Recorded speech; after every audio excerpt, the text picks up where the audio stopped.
Marlo Aquino posting up against John Dan Salvador. Spins baseline, natapikan ng bola. Roger Yap goes inside. Hands it off to Kirby Raimundo. Kirby Raimundo tapped in his own miss. Ganun pa rin eh. Oo. Layup pa rin. Well, Yung strike ng Pure okay lang. Kung if it takes all their points, kung kailangan sa loob nila kukunin, doon sila pupunta. Kasi minamalas nga sila from the outside. Oo. Ryan Reyes swings it to Joseph Yo. Omolon. Nakataas na yung kamay ni Kirby. Alam na alam mong wala nang mangyayari sa tira ni Omolon eh. Roger Yap gives it to Mark Fingers. Sunod na ang puntos ng Pure Foods Nabutas TJ naman yung Giant. depensa nitong Santa Lucia Realty. Kaya tatlong sunod-sunod na layup yan. Yes, and that has gotten the confidence of Pure Foods going. In the meantime, another timeout is called on the floor. Tingnan niyo po itong ang gandang undergo stab ni Mark Fingers.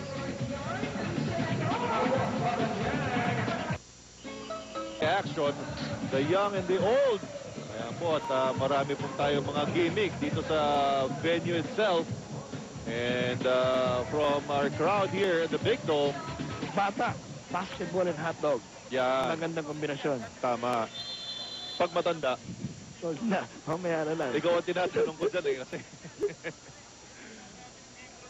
Okay, so it's a 4-point lead by Santa Lucia. Itong Pure Foods, nagsunod-sunod na ang kanilang mga puntos dito sa second quarter after being scoreless for the first 5 minutes of the quarter. Paulo Mendoza to Kelly Williams. Bang! TM3 hatid ni Kelly Williams. That's the second 3-point shot in sa ating ball game and stops the bleeding. Total of 8 points for Kelly Williams. Ito, a change up in the defense. Nag-zone dito ang Santa Lucia. JT up! Still nothing. Dapat naman silang mag-zone eh. Dahil nga butas na butas yung ilalim eh. This is traveling. So siguro sabi na, bakit natin binibigay yung layup? Almost another turnover, pero last touch route si Bitoy Omolon.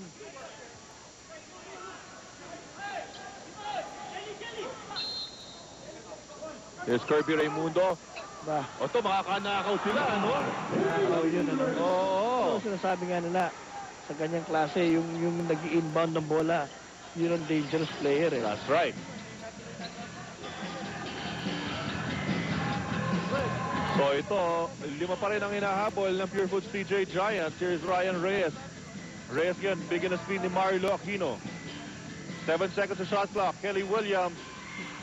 Marlo Aquino, 3 seconds to shoot. Ryan Reyes goes inside. Yung mga wala. Pero Ryan Reyes pa rin ang nakakuha ng rebound. Here's Paulo Mendoza. Yes! Strike contrast, ano yung mga outside shots ng Santa Lucia, pumapasok eh. Oo, long 2 lamang yan para kay Paulo Mendoza.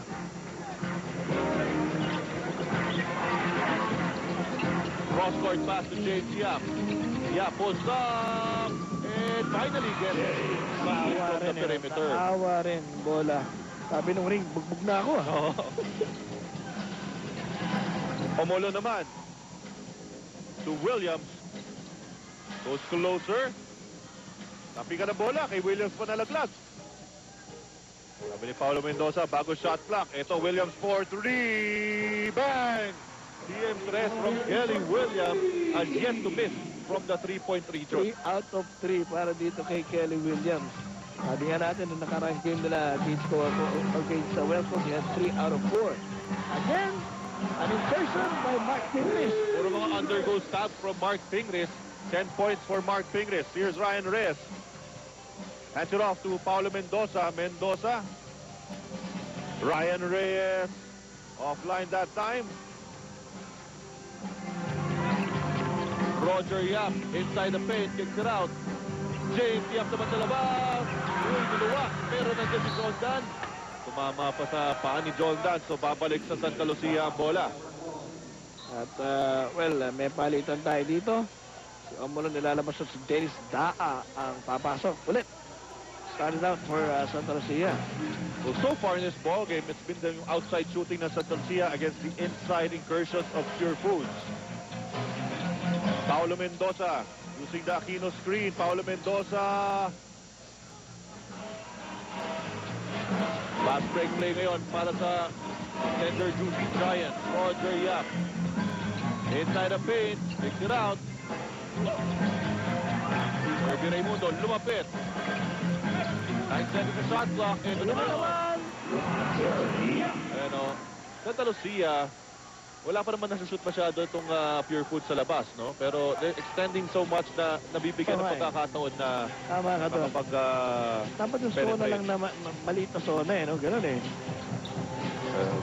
ito, they're still up by 4 points. Ito na ngayon si Marlo Aquino against Salvador. Aquino, up and under move. Wala. Mark Sabi ni Mark Phillips, bakit ako nauuna? wala nga sumunod eh, no? Kaya hindi natuloy yung fast break na yan para sa Pure Foods. Inside to Jordan Salvador. Binigay kay Kirby Raimundo na wala ng bola. Asking for a foul. Fast break play. Ryan Reyes. Hinahabol ni Roger Yap.